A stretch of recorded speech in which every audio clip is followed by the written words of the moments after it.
Bienvenidos a este episodio del podcast de Atlanta, Más Allá de Marte Podcast. Estamos hablando de un tema súper interesante y súper relevante el día de hoy, el reinventarse. Sí.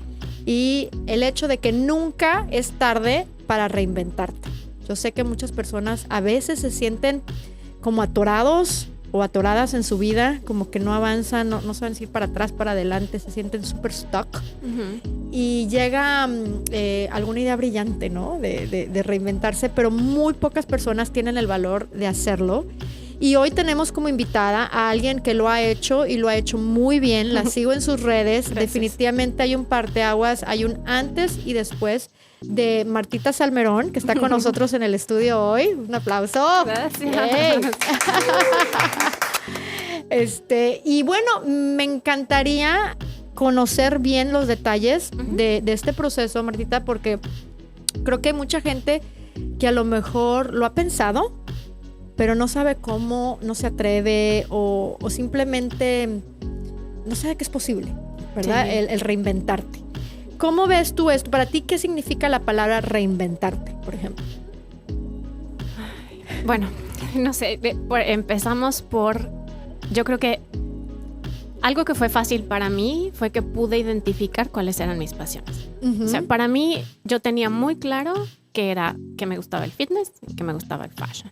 Uh-huh. Entonces yo sabía que en el momento en el que hubo un cambio en la dinámica familiar, uh-huh, en el que mi familia no iba a seguir siendo la misma, uh-huh, yo sabía que quería seguir esa parte, la parte de mis pasiones. Y que sabía que al gustarme, uh-huh, podía ser exitosa en eso. De hecho, me estoy acordando, al principio empezaste con Fashion and Dumbbells, ¿no? Fashion and Barbells se llamaba. Fashion and Barbells era tu cuenta. Tal cual, eso fue lo que me movió a mí. Uh-huh. O sea, la reinvención vino de ahí, de ubicar qué era lo que me apasionaba a mí. Y eran pesas y era fashion. Era fashion y era barbells. Y en ese momento estaba yo haciendo heavy lifting. Sí. Por eso es que fue barbell. Sí. Era en los heavy, era cuando tenía yo PRs. O sea, estaba yo en este momento en el que después de la cuarentena los gimnasios reabrieron. Tuve la fortuna de poder regresar al gimnasio y volver a entrenar a la intensidad o hasta más fuerte de la que entrenaba cuando llegó el COVID. Entonces, esta adrenalina, esta emoción de poder ponerle más peso en un deadlift o ponerle más peso en un squat y poder ver mi fuerza, uh-huh, me encantó. Súper empoderamiento, ¿no? Sí. O sea, oye, y eso está padre nada más también porque por la edad. O sea, tú empiezas Exacto. Con las pesas ¿a qué edad? Yo empecé a levantar pesado a los 40. Fíjate. Entonces, esto es lo que identifiqué que me podía hacer diferente a los demás. Entonces, soy una mujer de 40 años en ese momento que le gusta levantar pesas, pero le gusta pintarse las uñas y le gusta laciarse el pelo y le gusta ir al gimnasio maquillada. Uh-huh. Y no cualquier mujer de 40 años levanta pesas, ¿no? No, sí. Entonces, tengo estas dos cosas que me gustan, que se complementan y que creo que puedo tener un mensaje. Esta es otra cosa que también siempre tuve muy claro, que vamos a tener que regresar tantito, pero ¿te acuerdas que yo soy sobreviviente de cáncer? Sí, claro. Entonces, cuando eras adolescente, ¿no? Sí, Ajá. Me acuerdo. En el estómago, en el intestino, Ajá. Algo pasó. Uh-huh. Exacto, justo atrás del intestino se llama el retroperitoneo. Tuve un tumor un tipo de cáncer que se llama linfoma, uh-huh, y era un conjunto de ganglios. Uh-huh. El más grande medía 10 centímetros y la opción era solamente la quimioterapia. Esto fue en los 90s en México, entonces me imagino que ahorita la ciencia ha avanzado mucho, pero a mí me tocó quimioterapia, 6 sesiones, obviamente perdí el pelo, estaba yo en mi primer año de prepa, fue difícil. Entonces, en el momento en el que empiezo a ver que soy sobreviviente de cáncer, que soy mamá, que puedo levantar pesas y que tengo esta satisfacción y este gusto, quiero compartirlo, uh-huh, y quiero tratar de motivar a más mujeres, uh-huh, a hacer lo mismo. Entonces ahí me viene la idea de crear esta cuenta de Instagram. No lo hice sin guiarme, obviamente, no me lancé nada más así. En el gimnasio tenía unos amigos que son más jóvenes que yo, uh-huh, 3 hombres, que de hecho uno compartía la misma pasión que nosotras, uh-huh, por la nutrición, y por eso lo conocí, porque traía su botella de agua de la compañía. Y uno de ellos es músico y modelo, el otro es DJ y el otro es fotógrafo profesional. Con puros artistas. Puros. Entonces, gente muy libre, gente muy creativa. Y con ojo estético, exacto. Ajá. Y con un ojo estético. Entonces, en el momento en el que a mí se me ocurre y me doy cuenta que soy buena tomándome fotos, se me ocurre preguntarle a uno de ellos: oye, necesito hablar contigo. Yo sé que ustedes se mueven en este ambiente medio artístico aquí en Atlanta. Quiero que veas unas fotos porque aprendí a tomarme selfies. Algo de lo que yo no podía hacer antes de que cambiara mi familia, la situación en mi familia, es que yo no podía tomarme selfies, ¿no? Sí me tomaba selfies, pero eran solo con mis hijos. Selfies yo sola y publicarlos, no. Porque no está bien visto por una mamá. No está bien visto. Imagínate, ¿qué está tratando de hacer esta mamá? ¿Está tratando de llamar la atención o qué? Te estás volviendo loca. O sea, ¿qué? Porque estás publicando esa foto con esa cara así, ¿no? Con los ojos, sí, duck face. No se puede. Entonces, en el momento en el que me doy cuenta que me tomo estas fotos y que además tienen una buena respuesta porque las empiezo a publicar, hablo con este amigo y le digo: oye, he aprendido a tomarme fotos. Me encanta el fashion, me encanta el fitness. No sé qué hacer, no sé por cuál definirme, pero me gustaría empezar a modelar. Y no sé si por la parte de fashion o por la parte de fitness. Y él fue el que me dijo: no, tú perfectamente puedes hacer los dos porque eres una mujer de cierta edad que está padrísimo que compartas tus dos pasiones, sobre todo la de fitness, ¿no? Porque pues existe todos estos tabús de que las mujeres no debemos de hacer pesas pesadas porque te pones bulky y todo eso, que ya tú ya sabes. Sí. Te va a caer la vejiga con los squats, todo, ¿no? O sea, casi. Sí, y levantas haces 3 repeticiones de squats y te vuelves machorra. No. O sea, yo seguí siendo siempre delgadita, obviamente me puse más musculosa en algunos momentos, sí. Pero tiene que ver mucho la nutrición con eso. ¿Te acuerdas que lo platicamos? La genética, sí. O sea, de que si quieres hacer squats y no verte súper musculosa, hay maneras de manipular la nutrición para que tampoco te salgan tanto, o empiezas a implementar más cardio, también para quemar un poquito el músculo. O sea, hay mil maneras. Sí, es un proceso y es un aprendizaje, como siempre. Entonces, cuando hablo con este amigo, me dice, le enseño mis fotos y me dice: estás loca, le vas a encantar a la cámara. Déjame hablar con mi amigo, que es el fotógrafo profesional, y ¿por qué no le pedimos que te haga una primera sesión? Y yo... Entonces, me acuerdo de tu primera sesión. Mi primera sesión de fotos. Como aquí en Atlanta, ¿no? ¿Fue? Sí. De hecho, creo que fue en Avalon la primera. Pero sí se ven, son unas fotos muy urbanas y de hecho son unas de mis fotos más iconic. Más edgy. Y muy como mis fotos como más representativas. Algunas de las más representativas. Y fue mi primer photoshoot. Entonces le dije: ok, va. Me dijo: necesitas establecer bien tu cuenta de Instagram. Piensa cómo te quieres llamar y escoge un par de nombres y bloquéalos. O sea, si estás indecisa en cómo te quieres llamar, crea 2 cuentas y después vas viendo cuál es la que vas a utilizar, porque en un futuro, si tú quieres cambiar el nombre, tú ya la tienes ahí apartada, ya nadie te la agarró. Entonces, la estuve dando vueltas y ahí fue como salió Fashion and Barbells, compartir mis 2 pasiones. Y bueno, y yo sabía que quería modelar, que no era solamente compartir un mensaje en las redes para empoderar y dar esta idea de que las mujeres podemos hacer ejercicio y podemos compaginar la familia y compaginar un trabajo y además ser coquetas y seguir a la moda, porque esa es otra cosa que me pasaba. Sí. Que mucha gente, bueno, que te sentías muy limitada, ¿no? En el círculo en el que estaba, no me podía vestir de la forma en la que a mí me gustaba. Y eso que no era de loca, O sea, los outfits que me gustaban a mí eran un estilo muy europeo, que de acuerdo a lo que me decían era, bueno, y si tú vives en los suburbios de Atlanta, como, ¿por qué te quieres vestir así? Sí. ¿Por qué quieres esas botas? Porque me encantan y a mí la moda europea me gusta y eso es lo que quiero. Entonces, yo quería compartir un estilo que una mujer de nuestra edad se puede vestir moderna sin verse ni naca, ni verse como una loca. O ridícula. Exacto. O sea, por andar haciendo las cosas diferentes. Sí. Oye, pero este tema, modelaje. Sí. Mucha gente diría que las mujeres tienen un prime, ¿no? Por ejemplo, que la Gigi Hadid o todas las nuevas modelos las agarran que a los 17, y ya a los 26 ya se sienten como como ruquillas, pues, o ya se empiezan a preocupar ellas también que van pasando de moda. Desgraciadamente es la industria de la belleza, ¿no? Requiere como juventud. Sí. Entonces, estamos hablando de nosotras mujeres 40 plus y tú tienes un sueño de modelar.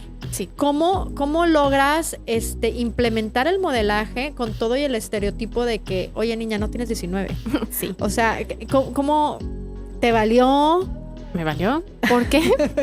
Porque hay modelos en todos lados. O sea, tú agarras la tele, el celular, una revista, hay modelos de manos para la crema, hay modelos de manos para las uñas, hay modelos de pelo, todo, de pasta de dientes. Para el champú, así súper. O sea, hay abuelitas modelos. Siempre necesitamos modelos para todo. Entonces yo dije, yo no voy a hacer haute couture, que es donde está Gigi Hadid o donde han estado todas estas flacuchitas, que además tampoco tengo la estatura. O sea, sí soy alta. Pues Sí estás pero alta, no mido un 80, por ejemplo. O sea, esos modelos son flaquititas, son talla 0, talla 2 y miden un 80 Pues estás flaquita más. Y estás altita, pero bueno. Pero no. Y ni la edad ni el cuerpo. Entonces, yo sabía que quería modelar, pero de acuerdo a mi age group, a mi rango de edad. Entonces, claro, a mí me llegan, estaba viendo y yo, pues sí, o sea. Sí. Llegan publicidad con chavas de 30, de 40 y por ahí no le veo el problema, pero mucha gente pues le gusta criticar, ¿no? No, es que son los estereotipos y la sociedad que siempre nos ponen estos bloqueos y es mucho también de lo que he tratado de estar defendiendo, ¿no? Y si te pones a pensar también el ingreso de una mujer de nuestra edad o de sus esposos, que si les quieren comprar cosas, obviamente es mayor el ingreso, el poder adquisitivo de una mujer como nosotras que una niñita de 20 años. Sí, claro. Entonces hay targets para todo. Gracias a Dios, ¿no? Sí. Entonces viene con la edad. No todo es malo. No, exacto. Entonces yo estaba enfocada a eso, a inspirar a mujeres de mi edad. O sea, unos años menos, unos años más, pero dentro de un rango 35 a 45, digamos. O sea, yo no me iba a poner, sabía que no me iba a poner al nivel de una niña de 19, 20, de entre 19 y 25 años, pues no. Entonces, sabía también que tenía que aprender mucho. Entonces me puse a aprender de Instagram y me puse a buscar cursos online pues para certificarme como modelo, aprender qué era lo que tenía que hacer. ¿Qué te enseñan para certificarte como modelo? Por ejemplo, así, dime algunas tips, 2 o 3. Ajá. Bueno, te enseñan obviamente a prepararte para un casting. Bueno, primero te enseñan el vocabulario, ¿no? Entonces tienes que saber qué quiere decir time for pictures, TFP, cómo te tienes que vestir para un casting, cómo te tienes que vestir para unas fotos digitales, que ese es otro término que tienes que saber. Te enseñan a caminar en pasarela, diferentes estilos de caminata en pasarela, porque no todas las caminatas en pasarela son iguales. No todo es alta costura, como decías. Ajá. Y básicamente es eso, prepararte para un casting y prepararte para una entrevista. Hay diferentes tipos de castings. Hay castings en donde tú nada más mandas tus fotos que tú ya tengas o te piden que tú te tomes fotos en tu casa y que las mandes lo más naturales. Entonces generalmente esas fotos son top blanco, jeans y generalmente sin zapatos. O a veces te dicen quieren ver los tacones. Pies. Es que te pueden...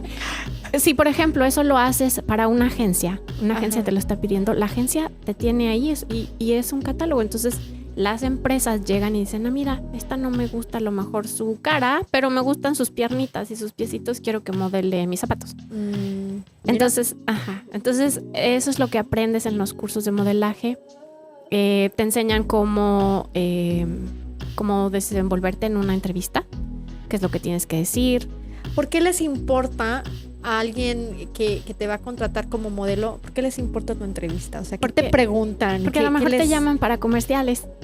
Okay. O sea, no siempre es modelo de catálogo o modelo de pasarela. Pueden buscarte a lo mejor para comerciales o para ser el voiceover o algo. No, los extras en una película. O sea, ya de modelaje te vas también a actuación. Eso va un poco Es que eso se me hace muy padre. Estamos hablando, voy a recapitular un poquito para la gente porque nosotros vamos a ir muy rapiditos y que se van conectando. Que yo conozco a Martita más o menos en el 2012. Teníamos un mini gimnasio juntas. Bueno, no gimnasio, un estudio de baile y de fitness para mujeres de esa edad, 35, 45 más o menos. nutrición fitness, pero de repente Martita se nos vuelve modelo, photoshoots por todos lados, viajando a Europa, te hiciste Amazon influencer, Sí. Escribe todo en italiano ya en sus cuentas porque pues es su mercado, es su gente, es su público. O sea, de repente totalmente un reinvento, una Martita nueva. Y o sea, ¿cómo es posible que estamos hablando de cosas como modelar, que chavitas de 19 no se atreven, de 17? O sea, todo el estigma de que, no estigma, sino como que, ya sabes que mucha gente tiene estos problemas de autoestima, self-confidence, y de repente aquí llega una mujer de 40 y dice, pan comido, ¿Sí? Ahorita lo hago. Te digo algo, y yo creo que eso es lo que más sorprendió a todo el mundo. Sí. Porque no es solamente, o sea, yo era tímida, o sea, sigo siendo tímida, pero era tímida. Pero ¿Dirías que eres más introvertida o extrovertida? Porque a mí se me hace que eres un mix. Soy un mix, sí. Soy un mix, pero no, sí soy muy extrovertida. O sea, no, sí, me gusta mucho hablar. O sea, soy 100% verbal, no sé si ya se dieron cuenta. Sí. Soy verbal y por eso es que se me facilitan los idiomas. Pero creo que ahí es donde está lo que a todo el mundo sorprendió. O sea, esta Marta que le gusta aprender tanto, que habla idiomas, que sacaba tantas puras calificaciones buenas en la escuela y que era tan calladita, hasta cierto punto sumisa, de repente tiene esta transformación. Pues es que esta era yo. O sea, lo que pasa es que la dinámica en la que yo vivía no me permitía ser el sol. ¿Tú sientes que mucho de lo que vivimos como mexicanas, o sea, sí, el machismo mexicano, fui criada en una familia bien, o sea, no se ve bien los tatuajes, no se ve bien, o sea, háblame de todo eso, toda esa Martita de adolescente, ¿cómo luchabas por ser tú en México antes de venir acá? Y luego ¿cómo o dejaste de luchar ya estando acá, casada, con hijos? O sea, platícame todo esto. Yo creo que lo que me marcó fue definitivamente el cáncer. O sea, yo cuando pasé todas estas sesiones de quimio... 16 añitos, 16 Martita, años. más o menos. Ajá, Okay. El primer año de prepa en México, a los 16 años, que además saqué una fuerza y un coraje porque mi papá y mi mamá como que se encargó de mi bienestar físico, o sea, de prepararme comidita sana para que yo estuviera bien, y mi papá se encargó del emocional, de mi parte mental, sin querer. Entonces qué mi bonito, papá... qué bonito, sí, trabajaron, ¿no? Fue un súper equipo y yo estoy aquí gracias a ellos y obviamente a mi hermana, ¿no? Pero mi papá me decía, lo importante es que tú estés bien y te recuperes. La escuela ya la terminarás después, entonces, ¿qué quieres hacer? Ay, qué padre que te diga tu papá eso. Sí, pero yo era tan nerd que le dije que no. Dije, no, yo quiero regresar a la escuela, yo no me quiero atrasar y yo me quiero graduar con mis amigos. Él dándote un pase para que te relajaras y sí, fueras feliz y tú, no, súper nerd. Sí, no, yo quiero regresar a la escuela. Y le dije, me quiero graduar con mis amigos, entonces fuimos a hablar a la escuela. Hablaron con la directora y la directora dijo, por supuesto que puedes venir, porque el problema era que yo iba cada 3 semanas iba a tener que faltar a la escuela, entonces iba a tener muchísimas faltas, me iba a atrasar, no podía ¿Por hacer una semana PE. ¿Faltabas o más? Faltaba 2 días. 2 días. Cada 3 semanas, 2 días. Jueves, viernes y tú estabas sábado y domingo para recuperar. Exacto, y el lunes ya regresaba a la escuela. Y, por ejemplo, en México, en mi escuela, entrábamos a clase de 7 y había meses en que era muy frío y corría el riesgo de enfermarme de gripa. Cuando tu sistema inmune está bajito por la quimioterapia, pues no te lo recomiendan. Entonces yo a clase de 7 no iba y tenía el compromiso de ponerme al corriente con los apuntes. Entonces la directora dijo, por supuesto, no tienes ningún problema. Es más, además te ponemos en un salón abajo, en un piso más accesible para que no tengas que subir tantas escaleras cargando la mochila. O sea, me cuidaron muchísimo. Wow. Hablaron con mis compañeros. Esta es otra parte súper linda porque nunca nadie me hizo bullying. Nunca nadie me hizo una pregunta. Todo el mundo hasta como que me cuidaban, yo creo. ¿Y tenías tu pelito más corto porque lo habías perdido? No tenía pelo. ¿Y nadie te hizo bullying? No, mi papá y mi mamá me llevaron a comprar una peluca. Entonces yo iba a la escuela con peluca pensando en que yo sabía que ellos sabían, pero nadie decía nada. Era un respeto. Sí. Ay, qué padre. Entonces, al haber pasado toda esta situación, todo esto, sí,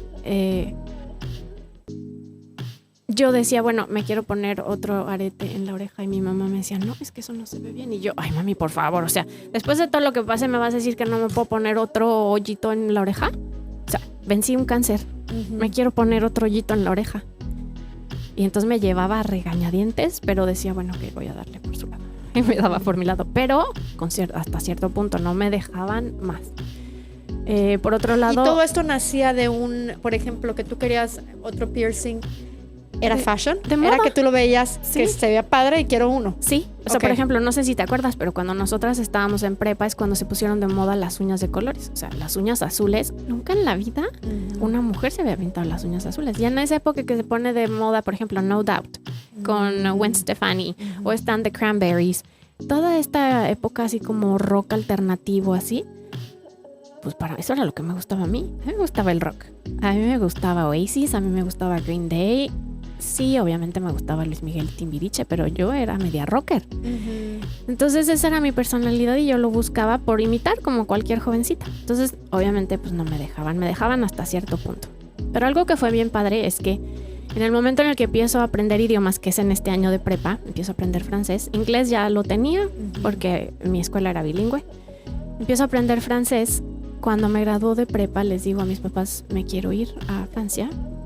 Quiero estudiar francés, ya estudié 3 años y quiero irme sola.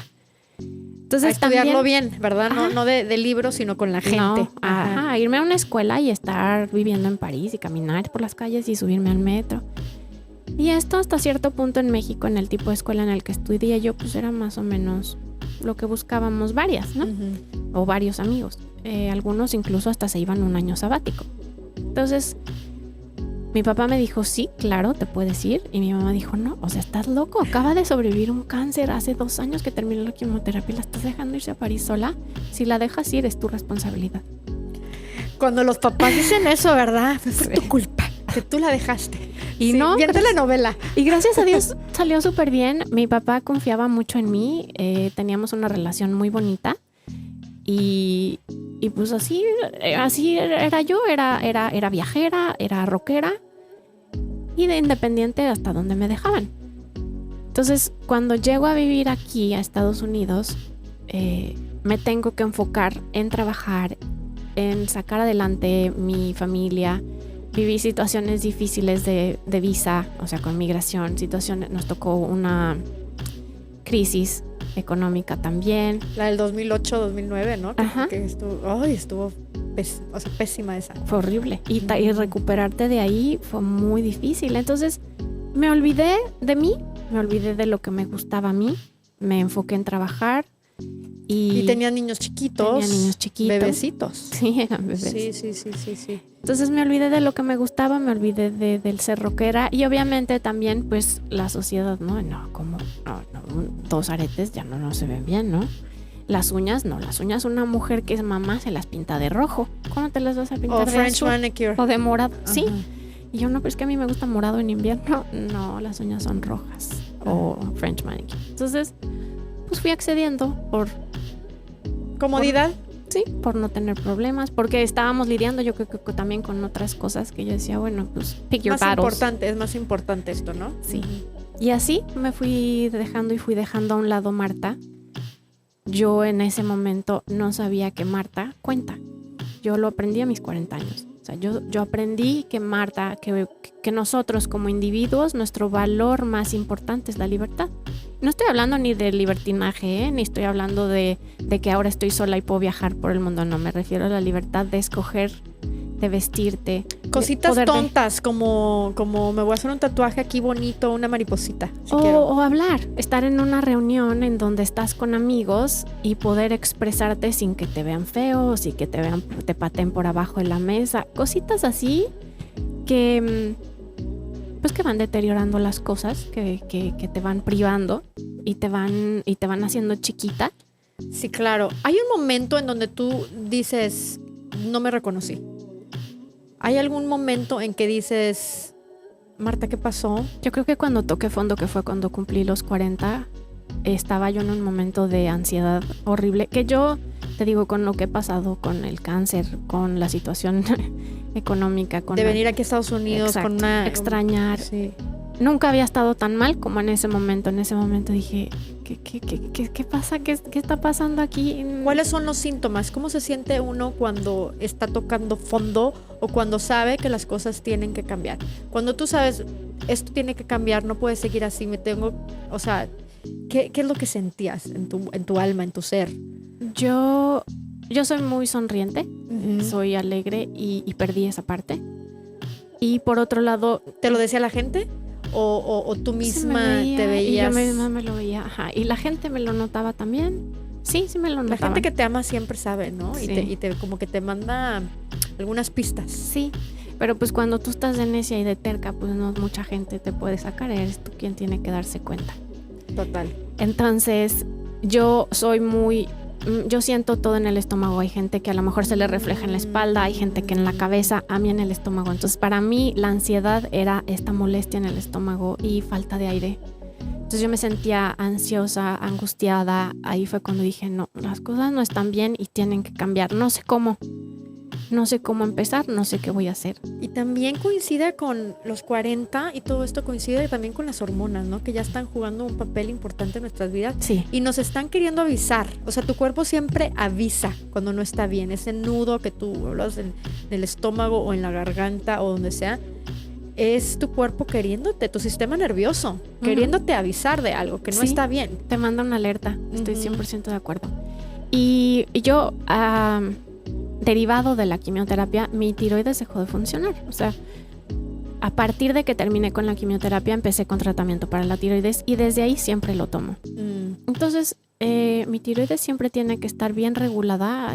Tengo constantemente que estarme sacando sangre para saber si estoy o hipertiroidea o hipotiroidea o estoy bien. Y ese es un factor también que te puede, el que tu tiroides no esté bien regulada, te puede meter en depresión. O sea, y yo tampoco sabía eso. Entonces sí son las hormonas también que te pueden afectar cuando ya estás viviendo una situación externa, ¿no? No es solamente... Sí.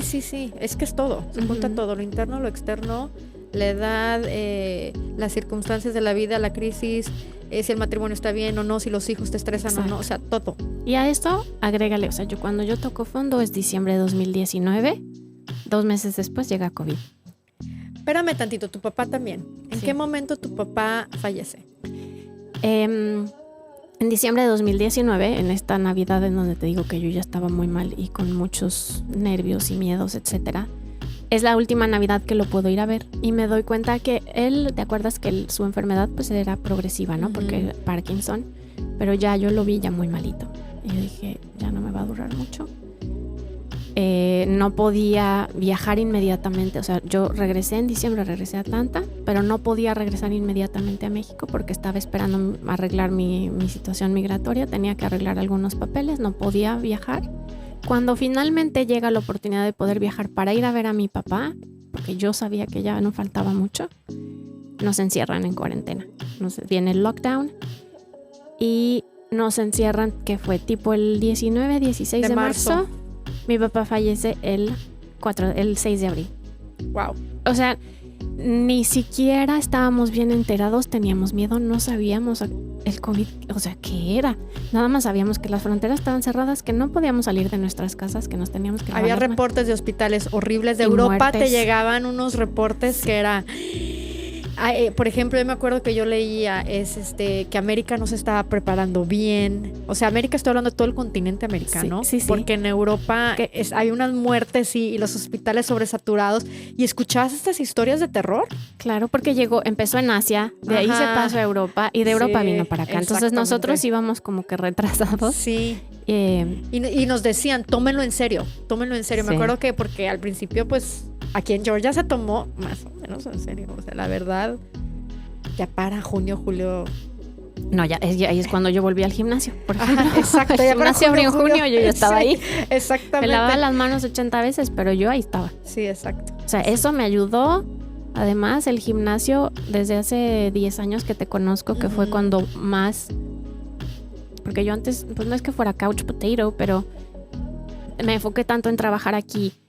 Había tenido todos estos problemas de salud, que no es que yo vivía una vida fit, Yo la empecé a vivir hasta que te conocí a ti.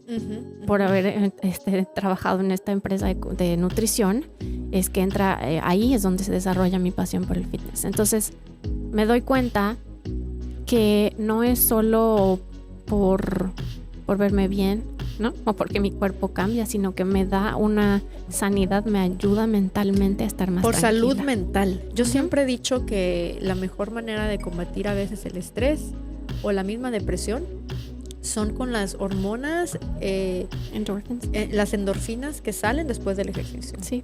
O sea, ya lo demás es añadidura, ¿no? De que te ves bien y todo. O sea, Sí. principalmente es que te sientas bien. Entonces, mi papá fallece en abril y pues no puedo viajar a verlo. Fue horrible porque obviamente una muerte nunca es bonita, pero cuando se te va el que es tu roble, siempre tenemos tendencia a ser más cercanos o a la mamá o al papá. Yo soy la mayor, solo tengo una hermana y yo era la que era más cercana a mi papá. O sea, yo tenía una complicidad impresionante con mi papá y este bond que teníamos él y yo era muy grande. Y pues el que él haya fallecido y que yo no haya podido viajar a México para abrazar a nadie, además en un momento en el que no podíamos de todas formas abrazar a nadie. O sea, no era como que yo podía hablarle a mi mejor amiga y decirle, güey, puedo ir a tu casa porque para llorar contigo, porque no podíamos ni siquiera hacer eso. Estaba yo encerrada en mi casa con mi familia y nada más tenía yo ratitos y con homeschooling. Entonces yo le decía a mis niños, acababa la escuela online y yo les decía, niños, necesito meterme a mi cuarto, acostarme tantito porque pues estoy muy triste. Estás en duelo, estabas en duelo. Y ellos nunca habían visto una mamá en duelo. No, déjame decirte que ver a tus papás llorar. Yo me acuerdo la primera vez que vi a mi mamá llorar y dije, se me cae el mundo. O sea, si mi mamá, mi superwoman, está llorando, quiere decir que esto está muy mal. Sí. O sea, el mundo se va a acabar, ¿no? Estoy totalmente de acuerdo, pero también ahí aprendí que los niños no siempre tienen que ver a la mamá como la fuerte, como esta Wonder Woman.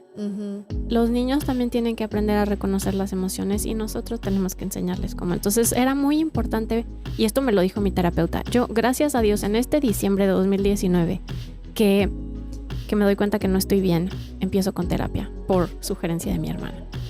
Me dice, oye, yo te puedo escuchar y puedes llorar conmigo lo que quieras, yo sé que no estás bien, pero yo creo que necesitas terapia. Empiezo con terapia. Gracias a que estaba yo en terapia en ese momento, desde diciembre hasta abril, pude sobrellevar esta pérdida, porque encerrada, entonces mi terapia era online. Y era tu mejor amiga ahí, ¿no? Sí. O sea, era con quien te escribía quitabas y todo. Sí. Y me aventaba unas sesiones de terapia de a veces de entre 2 y 3 horas. Oye, y eso está padre. Este podcast que es latino, te damos el tip. Yo también he tomado terapia.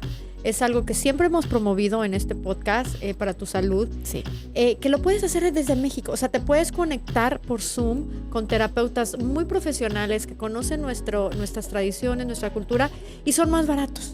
Y son más empáticos. Más empáticos. Porque eso es algo de lo que yo batallo mucho estando aquí. Al mi papá haber sido doctor y al haber yo sufrido un problema de salud fuerte, pues a mí me apapachaban y me cuidaban. Era yo Martita, la hija del doctor Salmerón. O sea, me cuidaban, era yo como que otra hijita. Me cuidaban muchísimo. Independientemente de que, o sea, si yo no hubiera sido hija de un doctor, la atención médica en México es un poco más humana, ¿no? Apapachadores, cariñosos, sí. Aquí no, aquí el doctor ni te toca. O sea, te ve, te revisa. Es raro que un doctor te vaya a tocar. A lo mejor los pediatras sí, ¿no? Pero como adulto, te voy a tocar, te dicen, te avisan y te dicen, te voy a tocar aquí, y vas a sentir esto. Y te hacen con los dedos. O sea, y tú no sentí nada, pero ok, no. Bueno, dale. Entonces, hablar y buscar terapia, en primera no es símbolo de debilidad, al contrario. Porque esa es otra cosa que nuestra sociedad tampoco está bien. Que vean la terapia como, ay, qué débil. No puedes con tus propios problemas, tienes que buscar terapia. No, oye. Pues, ¿cómo por qué, no? Sí. Si hay especialistas para todo, ¿por qué no voy a buscar? Si vas a un dentista porque te duele la muela, ¿por qué no vas a ir a un terapeuta si no te sientes bien? Oye, estoy estresada, tengo ansiedad, ¿por qué no puedo buscar una solución? Claro, necesito un profesional. Sí, necesitamos permiso de la sociedad, ¿acaso? Y te digo, es, o sea, tan lógico así, ¿no? Te duele una uña y vas al podólogo, ¿no? Una uña del pie. ¿Te duele una uña del pie?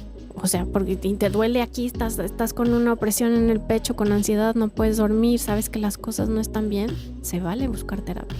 Claro. Y sí, estoy de acuerdo. En Latinoamérica son más empáticos, más baratos y no se entienden la parte cultural porque pues es de todo se regresa a lo que tú dijiste. Estábamos muy acostumbrados al patriarcado también. Así son las cosas. Están cambiando, pero bueno, obviamente Sí, así eran las proceso. cosas. Sí. Y bueno, entonces estamos hablando de tu papá fallece, está COVID, y ¿no sentiste esa parte a lo mejor un poco más mística, más espiritual, que dentro de tu tristeza, obviamente, sucede algo hermoso, que te sientas acompañada a lo mejor y guiada? A este estamos hablando de reinventarte, de ser una persona nueva, de ser guiada en este proceso de renacer por tu ángel. Absolutamente sí. Háblanos un poquito de eso, ya nos vamos a ir a nuestro primer break, tenemos 5 minutos. Háblanos un poquito de cómo tú sentías a tu papá o qué, o esa fortaleza que te daba, nos explícanos, eso está padrísimo. Sí, me lo dijo mi terapeuta, es que mi terapeuta es lo máximo. Porque mi terapeuta tiene esta parte espiritual, que es lo que mi hermana cuando me la recomendó me dijo, mira, no es una terapeuta normal, Pero me vino muy bien porque me dijo, mira Martita, tu papá escogió haberse ido en este momento. Ay, híjole. Ajá, porque mi papá llevaba como que casi amenazándonos con que se iba y no se iba. Yo llegué a ir a México un par de veces cuando mi hermana me hablaba y me decía, vente porque yo creo que ya no la libra de este fin de semana. Ya iba yo, ¿no? Y no, y así nos duró muchísimo tiempo más. Entonces, en el momento en el que el mundo se para, el mundo se detiene, a mi papá se le ocurre irse. Entonces yo decía, ¿cómo? Porque además mi papá era un doctor conocido en la Ciudad de México. Nuestro apellido no es muy común, entonces fue uno de los primeros radiólogos de la Ciudad de México. Y yo decía, no es justo que mi papá no tenga un tributo como él se merece. Nadie pudo ir a su funeral. Solo estaban mi mamá, mi hermana y mi habiendo cuñado. Servido a mucha gente, ¿no? Exacto. Era porque era una persona muy empática y de un corazón enorme. Me dijo mi terapeuta, mira Martita, tu papá era tan sencillo, tan humilde y tan buena persona y que esas cosas no le interesaban. Yo creo que él escogió irse en este momento porque él sabía que tú lo necesitabas más cerca con todo esto que estás pasando y ahora lo tienes junto a ti. Sí, ahora la distancia está aquí. Sí. Ya no tienes que viajar a México, ya lo tienes aquí. Ajá. Y así fue como lo empecé a percibir, a sentir. Yo en las noches, cuando mis hijos acababan sus clases online, me iba al basement, o mis hijos tienen un trampolín y el trampolín está rodeado de arbolitos, entonces yo me salía a brincar en el trampolín, era mi workout, y me acostaba boca arriba a ver las copas de los árboles y a sentir el viento y a tratar de conectar con mi papá. Era como sentía su presencia. Sí. Sí, porque no, pues te digo, no había podido abrazar a nadie, o sea, ni a mi mamá ni a mi hermana. Todo el mundo estaba en México, yo estaba en Atlanta solita con mi familia y con mis hijos online, ¿no? En la escuela ni siquiera, y no se podía viajar, las fronteras cerradas. Entonces mi forma de sentir era así, guiada por mi terapeuta. Wow. Y bueno, gente, vamos a seguir y continuar con la historia de Martita, de Marta Salmerón. Hasta ahorita hemos visto la parte antes, hablamos del cáncer en la adolescencia, hablamos de cómo reconocer cuando tú sabes que viene un cambio en tu vida, cuáles son esos síntomas que te impulsan a buscar ayuda. Y en esta segunda parte vamos a enfocarnos un poquito más de aquellos logros. Sale. Cómo empezaron a suceder las cosas para ti, Martita. Y bueno, muchas gracias por estar aquí. Al contrario. A toda la gente les recordamos que esta es tu primer parte del podcast. El segundo va a salir el miércoles, así que quédate con nosotros en este episodio. Nunca es tarde para reinventarte. Gracias.